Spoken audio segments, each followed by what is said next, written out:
Hey everyone, this is Dr. Baird at Evolve Performance Healthcare. Today we're going over the single leg step up exercise. So this is the very beginning exercise of our lunging series. All we're trying to do is really start to build strength in our legs in a really functional pattern like stepping up. So to perform this exercise, you just need something to step up on. Again, depending on the amount of pain that you're in or how difficult this exercise is, just depends on the height.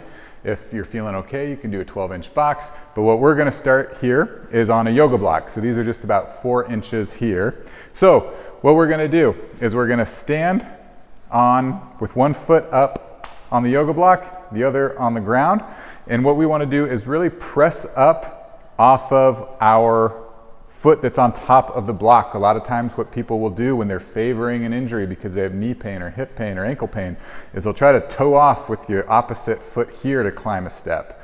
What we really want to do is use the foot on the top of the step to really, again, start to build strength there. So all you're going to do is you're going to press up and back down, press up and back down. So again, you want to make sure your body is traveling up and down and not, some people kind of go side to side as well when they're favoring an injury. So it's really just an up and down, just like that. That's all I got for you. If you have any questions, don't hesitate to reach out.